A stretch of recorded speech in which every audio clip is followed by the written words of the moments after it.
I'm Corbett Wall with USDA Livestock and Grain Market News, here with your weekly feeder and stocker cattle market summary for the week ending Friday, September the 7th, where they had light holiday receipts due to the Labor Day Monday holiday there, and yearling feeder cattle sold mostly steady with spots up to $2 higher, and calves firm to $3 higher, and spotty sales all across the nation there. But most of your big Monday sales that really set the benchmark, like Oklahoma City and Joplin, they were both closed this week. For the most part, all your big sales on Monday were closed, but a few did have specials. Take the opportunity every year to have a special.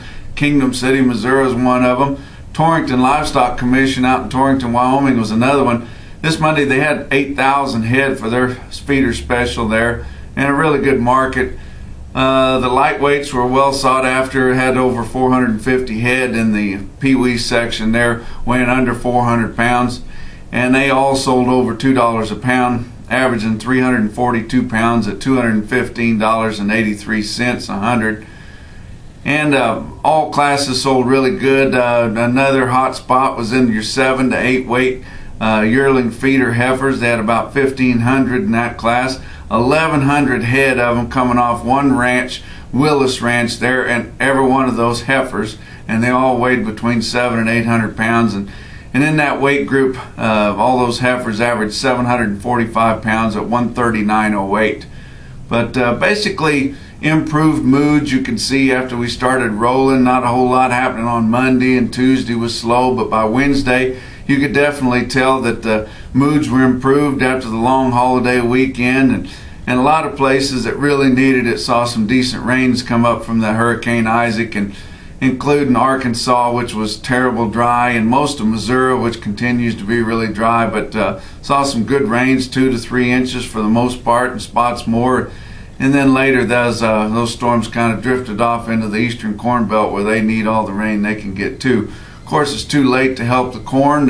Some late beans could be helped by this, but the pastures starting to green up. Of course, this time of year, if it's been awful dry and you get some rain, you get a lot of weeds, but just seemed like that green tint across the countryside improved people's moods for the most part. Your feed costs are just through the roof. You know, we've got $8 plus corn now, and USDA estimated 13 to 16% less hay produced this year, which most people in the country would assume there was a whole lot less than that. But and also we've already fed a lot of hay so far this year, and we haven't even got into fall good, let alone when the snow flies. But these feed costs have just gone through the roof, and right now at this time the swine industry, poultry industry, and dairy people are cutting production. They're putting less hogs out. They are aborting sows right now. We're going to have eggs instead of chickens, and the dairy people are also getting out and cutting production there because the feed costs are just putting them out. Now, we've sold a whole lot of cows through the summer here, beef cattle in the major places that have been really dry.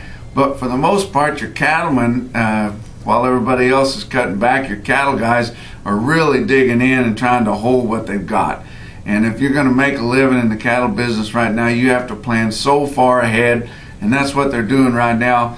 For the most part, and especially where they raise the fanciest calves in Nebraska and Wyoming and Montana, those reputation calves that are coming for late fall delivery, a lot of the heifers brought more than the steers. And there's only one reason that they do that. They're counting on a big demand for replacement quality heifers down the road, hoping that we get some moisture through the winter, maybe some snows, cause some snowpack, and bring those creeks and streams and rivers back up, and get some grass again in these pastures. But they're doing that. You could see a big demand for these real little pee-wee calves, and we're starting to see a lot of them come early. Normally wouldn't sell until October, November, maybe December, but we're seeing a lot of those 3 and 4 weight calves come early to get them off those cows. They're coming in unweaned and especially light, even lighter than they normally would be this time of year, because the cows didn't have all they wanted to eat, and there wasn't much picking for the calves either. So, but a lot of demand for those really light calves, and they're buying next spring's grass cattle right now. Now, we do have some good prospects for fall grazing on your winter wheat.